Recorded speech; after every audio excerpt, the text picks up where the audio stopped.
स्वागत है। मैं हूं सुमित और भारतीय बाजार एक सीमित दायरे के अंदर अभी कामकाज करते हुए करीब 18,584 ये मौजूदा स्तर देखने को मिल रहा है और 18,595 के आसपास के हाईस थे जो पिछले एक घंटे में ऑलमोस्ट एक रेंज के अंदर ही इंडेक्स ट्रेड कर रहा है।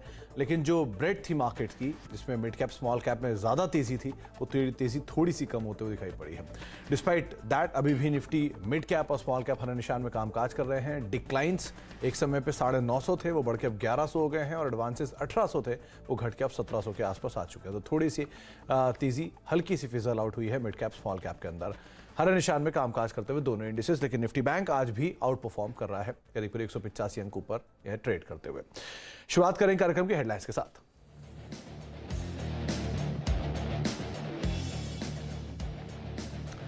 बाजार में आज भी शानदार तेजी जारी, निफ्टी करीब 100 अंक चढ़कर 18,600 के करीब। बैंकिंग शेयरों में जबरदस्त खरीदारी, रिकॉर्ड स्तरों पर पहुंचा इंडेक्स।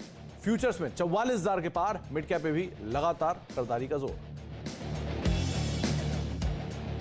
छोटे सरकारी और प्राइवेट बैंकों में तूफानी तेजी जारी, एक हफ्ते में करीब 10% उछला पीएसयू बैंकिंग इंडेक्स। इस महीने अब तक पंजाब एंड सिंध बैंक 90% से ज्यादा चला। Central bank, UCO bank, IOB, bank of India 20 से लेकर 30% तक ऊपर। 18 साल बाद टाटा ग्रुप की 2 कंपनियां लाएंगी आईपीओ। टाटा मोटर्स की सब्सिडरी कंपनी टाटा टेक्नोलॉजीज और डीटीएच कारोबार टाटा प्ले का आएगा इशू।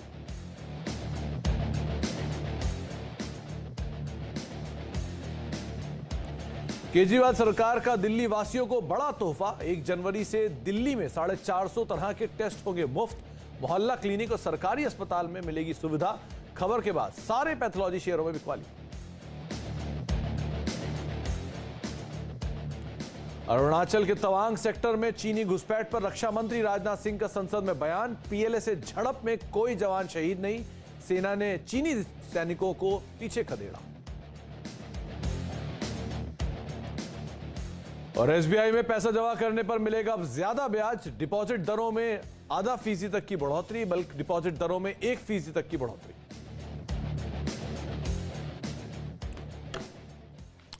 तो मार्केट्स में एक मूव के बाद सीमित दायरे के अंदर कामकाज। पिछले 1 घंटे या सवा घंटे से इंडेक्स जो है वो इसी रेंज के अंदर ट्रेड कर रहा है। 18,588, 18,592, नीचे की तरफ 18,570, 75, इसी दायरे के अंदर से इंडेक्स ट्रेड करता हुआ दिखाई पड़ रहा है। लेकिन फ्रंट लाइन इंडेक्स में अभी भी उतना कोई सीवियर डैमेज नहीं। मिड कैप स्मॉल कैप आपकी स्क्रीन पर आएगा, क्योंकि वहां पर फ्रंट लाइन इंडेक्स के कंपैरिजन में थोड़ी सी बिकवाली जो है वो आते हुए दिखाई पड़ी है। मिड कैप इंडेक्स करीब 1/4% अब ऊपर है, हालांकि ये थोड़ी देर पहले 0.5% से ज्यादा ऊपर था। स्मॉल कैप इंडेक्स करीब 1/4% ऊपर है, ये भी 0.40% तक ऊपर था, जो कि अब करीब 0.29% है। निफ्टी बैंक ये थोड़ी देर पहले करीब 0.7% के आसपास तक की बढ़त होल्ड कर रहा था, अब 0.44% की रेंज में पहुंच चुका है। तो एक दायरे में पॉजिटिव बायस के साथ इंडेक्स जो है कामकाज करता हुआ दिखाई पड़ रहा है। एडवांस डिक्लाइंस में डिक्लाइंस 900 थे, जो अब बढ़ के 1100 हो गए हैं, और एडवांसेस जो कि 1800 थे, जो कि घटकर अब 1700, 1750 की रेंज के अंदर पहुंचते हुए दिखाई पड़े हैं। लेकिन ओवरऑल मार्केट की जो मोमेंटम है, जो स्ट्रेंथ है, वो बरकरार है, वो तेजी अभी भी देखने को मिल रही है। गाबा सर से हम बातचीत करेंगे, हमारे साथ मौजूद है। गाबा सर नमस्कार, स्वागत है कार्यक्रम में। इंडेक्स में तेजी है, बायस पॉजिटिव है, निफ्टी बैंक मोमेंटम में है, नए ऑल टाइम हाइस पर है। आप क्या रुख रख रहे हैं फ्रंटलाइन इंडेक्स को लेकर? Good afternoon to you. लगता तो ऐसा है कि अब तक अपमूव ऑन है, इतना कह सकते हैं सिंपल। निफ्टी की बात करें तो स्पेशल जैसे कि कहेंगे, जैसे कि मैंने सुबह बताया था कि 18,500 550 एक स्ट्रॉन्ग सपोर्ट जोन है। जब तक उसके ऊपर है तब तक ठीक है। पॉसिबल है कि हायर जोन देखने को मिल सकता है 18,600 और 600 के पास 650 भी पॉसिबल है। पॉसिबिलिटी है कि एक वॉलेटिलिटी मिले, क्योंकि आज फाइनेंशियल निफ्टी का एक्सपायरी है। निफ्टी बैंक की बात करें तो यहाँ पर भी एक अपमूव है, थोड़ा अभी डिप है, लेकिन लगता है लोअर लेवल पे यहाँ पर सपोर्ट है। 43,800 के आसपास सपोर्ट है, यहाँ से बाउंस फिर मिलेगा, वो करीब ले जा सकता है वापस 44,000। लेकिन 44,000 एक आंकड़ा है, साइकोलॉजिकली वहां पर थोड़ा रेजिस्टेंस है आज के लिए जी। तो बायस पॉजिटिव और दोनों इंडिसेस को लेकर गावा सर मान रहे हैं कि शायद जो मोमेंटम है वो तेजी की तरफ ही रहे। गावा सर, कोई इंडिविजुअल स्टॉक जहां पर आपकी नजर है? क्या मुझे अच्छा लगता है एचडीएफसी लाइफ, यहाँ पर तेजी है, जिसका बेस बढ़िया है। ब्रेकआउट मिला है करीब 580 के आसपास, 590 तक जा सकता है एक दो दिनों में। टॉप होगा करीब 580 का HDFC life. HDFC life day high पर ऑलरेडी ट्रेड कर रहा है 582 583 के जोन्स में, और मोमेंटम 590 592 तक भी ले जा सकता है। तो गाबा सर ने HDFC लाइफ के ऊपर नजर रखने की बात कही है। एक एक करके तमाम मिड कैप शेयरों के ऊपर भी नजर डाल लेते हैं, कौन कौन से गेनर्स, कौन कौन से लूजर्स, किस तरह की सिचुएशन यहाँ पर देखने को मिल रही है। मिड कैप वापस कुछ स्ट्रेंथ पकड़ता हुआ 32,620 के जोन्स में अभी कामकाज है, 1/4% से ज़्यादा की बढ़त यहाँ पर देखने को मिल रही है। तमाम मिड कैप गेनर लूजर आपकी स्क्रीन पर आएंगे। सबसे पहले बैंक, जहाँ पर लगातार तेजी है, तो यूको बैंक आज फिर 13.5% ऊपर, पंजाब एंड सिंध बैंक 10% की तेजी, 90% शेयर चल चुका है एक महीने में। इंडियन बैंक 8.5% ऊपर, इंडियन ओवरसीज बैंक करीब 5.5-6% की तेजी यहां पर भी देखने को मिल रही है। इसके अलावा पावर स्पेस में खरीदारी है। BGR एनर्जी 20% का अपर सर्किट, HBL पावर 3.5% ऊपर, अदानी पावर 4.5% ऊपर और CESC करीब 3% के आसपास का मूव यहां पर भी आता हुआ दिखाई पड़ रहा है। फार्मा में एलंबिक लिमिटेड, हालांकि रियल स्टेट में मेजरली है, लेकिन 2.5% की तेजी यहां पर। टोरेंट फार्मा करीब 1.25% ऊपर, मोरपेन लैब करीब 8% ऊपर और यूनिकम लैब करीब 4% के आसपास की तेजी यहां पर आते हुए दिखाई पड़ रही है। रियल स्टेट स्पेस से कोल्टे पाटिल 1.5% ऊपर, पूर्वांकरा 0.5% ऊपर, महिंद्रा लाइफ स्पेस करीब 1.5% ऊपर और शोभा लिमिटेड रफली 0.5% के आसपास की तेजी यहां पर आते हुए दिखाई पड़ रही है। यस बैंक साल के नए ऊपरी स्तरों पर मिड कैप के टॉप गेनर्स में।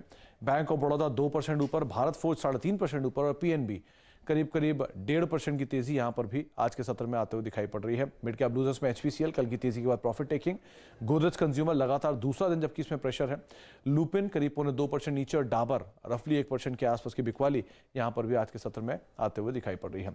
गावा सर, इतने सारे नामों में से दो नाम, एक तो बैंक ऑफ बड़ौदा, दूसरा भारत फोर्ज, यहां क्या करें? क्योंकि एक अच्छी तेजी में है भारत फोर्ज और बैंक ऑफ बड़ौदा तो ऑलरेडी बढ़िया मोमेंटम में चल ही रहा है, क्या करना चाहिए यहां पर?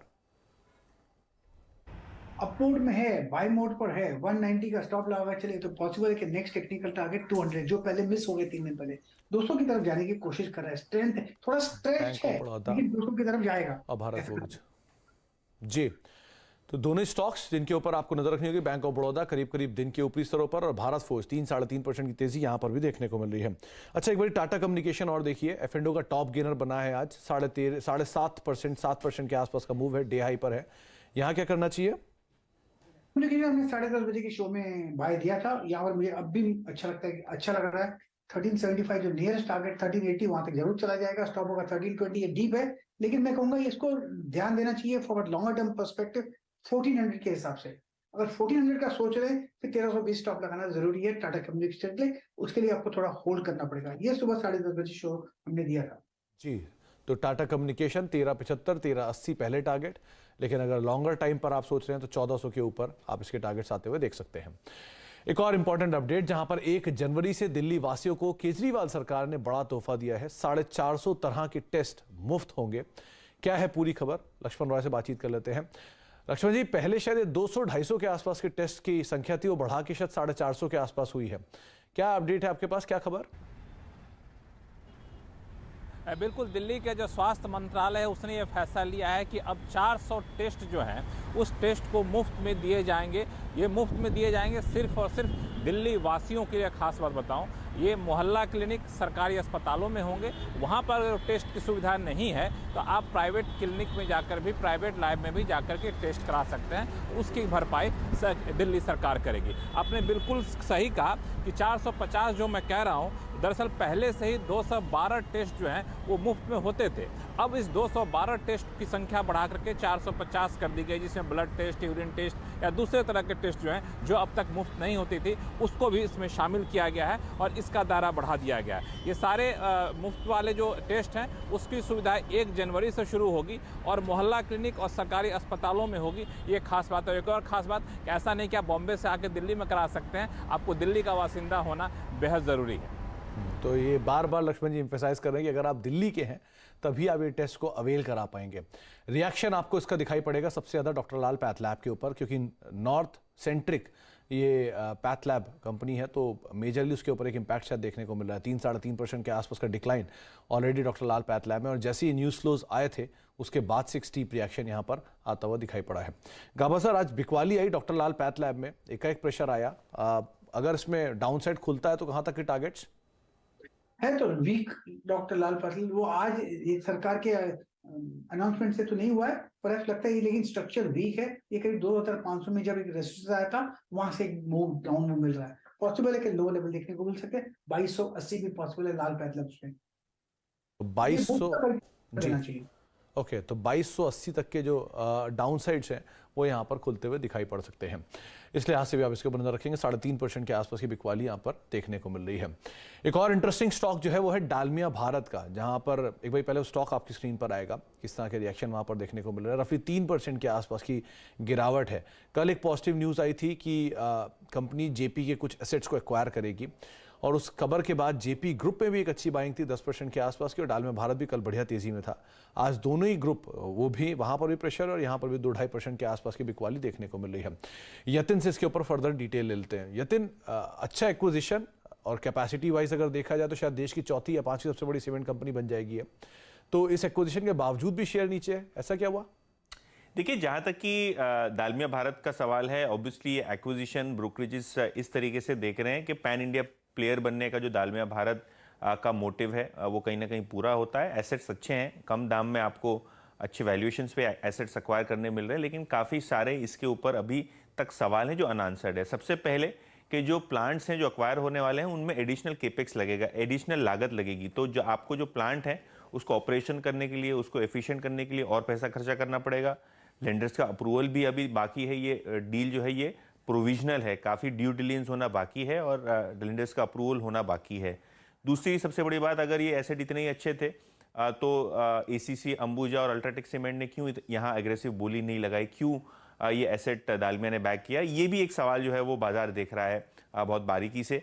और ऑब्वियसली ये डील कैसे डालमिया भारत फंड करेगा, क्योंकि फंड करने के लिए आपको एडिशनल कर्ज लेना पड़ेगा, आपका डेट टू इक्विटी बढ़ जाएगा, कर्ज का कॉस्ट बढ़ जाएगा। तो कहीं ना कहीं जो एनवायरनमेंट है, अगर ये यहाँ से सुधरना हो या यहाँ से एडिशनल आपको केपेक्स करना हो, एडिशनल फंडिंग लेनी हो, तो ये सब चीज़ें जो है अभी तक मैनेजमेंट ने क्लैरिफाई नहीं की, और शायद मार्केट अभी इसको डील को अभी फैक्टर इन कर चुका है और कहीं ना कहीं ये अभी फैक्टर डाइजेस्ट हो रहे हैं। तो 3, 4, 5 जो एनालिस्ट कंसर्न्स हैं वो हमने पॉइंट आउट किए हैं। ऑब्वियसली ब्रोकरेजेस का जहाँ तक कि मानना है 2000 से लेकर 2100 तक के टारगेट्स और खरीदारी की सलाह तो ये डालमिया भारत के शेयर पे ऑलरेडी रख चुके हैं। तो 2100 ऑन अपर एंड और 1900 लोअर एंड पर आप टारगेट्स डालमिया भारत की ब्रोकरेज हाउसेज की तरफ से देख रहे हैं। स्टॉक करीब 1900 के जोन्स में भी कामकाज कर रहा है। गाबा सर, टेक्निकली कैसा दिख रहा है? क्या कल की तेजी और आज की प्रॉफिट टेकिंग के बाद कुछ फेरबदल हुआ स्टॉक में, या अभी भी ये पॉजिटिव साइड पे मान के चले से हम? एक्चुअली आज का जो मूव है डालमिया भारत का वो मुझे ठीक नहीं लगा। अगर कल इतना अच्छा मूव आता आज वो नेगेट नहीं होना था। वो नेगेट होना गरीब बात है। मुझे लगता है अगर वापस फिर 1900 पास कर लेगा तो वहां पर जगह होती है बाइंग की, तब तक थोड़ा अवॉइड कर ले तो ठीक है डालमिया भारत। तो कल का अप मूव पहले पार हो जाए, उसके बाद यहाँ पर पोजीशंस को आप लॉन्ग साइड पर रखें। 1860 के आसपास के मौजूदा स्तर यहाँ पर देखने को मिल रहे हैं। अच्छा, डालमिया भारत के बाद अब एक और इंपॉर्टेंट अपडेट, जहाँ पर नई सरकार, गुजरात की नई सरकार का अगले 5 सालों में गुजरात को $1 ट्रिलियन इकोनॉमी बनाने का लक्ष्य है। इसके लिए भूपेंद्र पटेल सरकार ने मेगा प्लान तैयार किया है। क्या है इंडस्ट्री के डेवलपमेंट का रोड मैप, बातचीत करने के लिए हमारे साथ केतन जरूर मौजूद है अहमदाबाद से। तो केतन, क्या अपडेट है आपके पास? देखिए, जो गुजरात है वो औद्योगिक राज्य से जाना जाता है, आज से नहीं लेकिन दशकों से जाना जाता है। और ये नई सरकार है तो स्वाभाविक है कि जो 5 साल का उनका प्लान भी है। सबसे पहले जो आपने बताया कि 1 ट्रिलियन इकोनॉमी बनाने का लक्ष्य है, जो भारत 5 ट्रिलियन इकोनॉमी में जाएगा तो गुजरात भी उसमें बढ़ चढ़कर हिस्सा लेगा। दूसरी बार की जो फॉरेन डायरेक्ट इन्वेस्टमेंट है वो 5 लाख करोड़ तक बढ़ा दिया जाएगा। इतना ही नहीं, बड़ी इंडस्ट्री और एमएनसी को गुजरात में लाने के लिए 4 सेक्टर पर खास जोर दिया जाएगा। एक तो रहेगा डिफेंस, एविएशन, ग्रीन एनर्जी और सेमीकंडक्टर। सेमीकंडक्टर के लिए वेदांता ग्रुप ने तो 1.5 लाख करोड़ का निवेश की घोषणा भी गुजरात में कर दी है। तो उनके संलग्न जितने भी और बिजनेस है वो भी गुजरात में आएंगे। छोटी इंडस्ट्री के लिए भी गुजरात है वो काफ़ी सारी रियायतें देने वाला है और खासकर सीधे सीधा सब्सिडी देने का भी एक विचार कर रहा है। और इसके लिए एमएसएमई का एक अलग से एक बोर्ड का गठन भी किया जाएगा ताकि सिंगल विंडो सिस्टम की तरह गुजरात है वो काम करे। दूसरा जो ग्रीन एनर्जी है उसके ऊपर भी बहुत बड़ा जोर दिया जाएगा। प्रधानमंत्री ने तो बाकायदा जो रैलियां होती थी उसमें भी कहा है कि गुजरात का जितना भी कोस्टल बेल्ट है वहाँ हाइड्रोजन पावर उत्पन्न करने के लिए बहुत बड़े बड़े प्लांट भी लगाए जाएंगे। और ये सब तब मुमकिन होगा कि जो औद्योगिक क्षेत्र की जो व्यक्ति है, जो एक्सपर्ट है, उनको भी लाए जाए। तो एक इंडिपेंडेंट बोर्ड भी बनाया जाएगा जिसमें नॉन पॉलिटिकल पर्सन, उद्योग से जुड़े लोग भी आएंगे और सरकार को बताएंगे। तो बहुत ही आक्रामक प्लान है। और आज से ही ये लागू कर दिया गया है, मतलब कि अगले 5 साल का टारगेट दिया गया है, लेकिन उसको आज ही अमलवारी कर दिया गया है। कोरोना के कारण वाइब्रेंट समिट भी नहीं हुआ था, तो शायद 2023 में भी करे कि नहीं, इस तरह की एक विचार विमर्श भी चल रहा है। तो हम कह सकते हैं कि गुजरात की जो पहचान है वो और अच्छी बनने की उस दिशा में कोशिश की जाएगी। जी, तो इनफैक्ट 1 ट्रिलियन तक पहुंचाने की अब बातचीत हो रही है और कई सारे जो ईयर मार्क्ड प्लान्स हैं वो आपको केतन बताते हुए। बहुत बहुत शुक्रिया केतन हमारे साथ मौजूद रहने के लिए और इस खबर पर बातचीत करने के लिए। एक ब्रेक का वक्त हो गया है, ब्रेक के बाद लौटेंगे और बातचीत करेंगे गाबा सर से आगे भी, लेकिन एक इंपॉर्टेंट अपडेट पहले निफ्टी लेकर आइए। करीब करीब 18,600 के पार निफ्टी पहुंच गया है। 100 अंकों की तेजी अब निफ्टी में देखने को मिल रही है और जो तेजी है वो एकदम से और बड़ी है। दिन के ऊपरी स्तरों पर निफ्टी पहुंचता हुआ और स्पेशली मिड कैप लेकर आइए, करीब करीब 0.5% की तेजी है मिड कैप इंडेक्स में। 138 अंकों का उछाल डे हाई पर mid cap index. Small cap index भी करीब करीब 1/4% से ज्यादा ऊपर अब पहुंच चुका है। यहां पर भी एक बढ़िया मूव है। निफ्टी बैंक 0.5% ऊपर है और एक बार रिलायंस लेकर आइए क्योंकि आज सुबह से ही बाजार को स्ट्रेंथ वापस रिलायंस प्रोवाइड करा रहा था, तो एक बार रिलायंस को भी लेकर आइए, किस तरह की सिचुएशन वहां देखने को मिल रही है।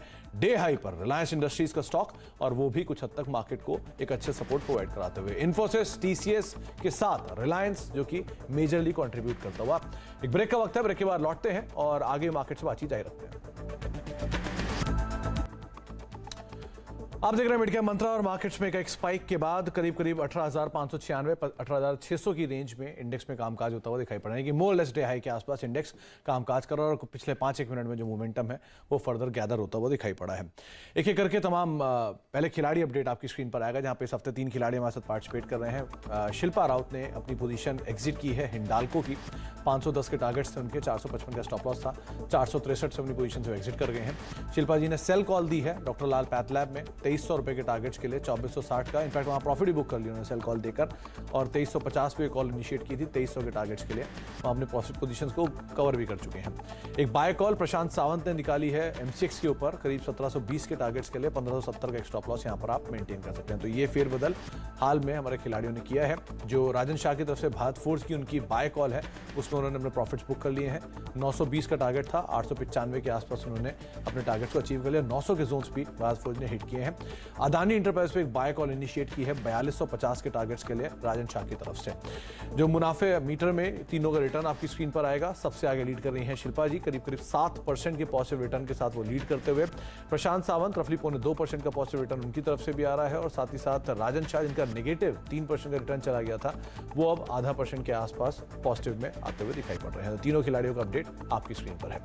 इसके अलावा अब से महज 24 घंटे बाद लगने वाला है देश के दिग्गज म्यूचुअल फंड विनरीज का महामेला, जिसमें शामिल हो सकते हैं नवनीत मनोत, श्रीकांत नडेला, नीलेश शाह, राधिका गुप्ता जैसे दिग्गज। आप भी मुंबई में 14 दिसंबर शाम 3:30 बजे शुरू हो रहे इस महा इवेंट का हिस्सा बनना चाहते हैं तो आप अपना नाम रजिस्टर कराएं मनी कंट्रोल mfsummit.com पर।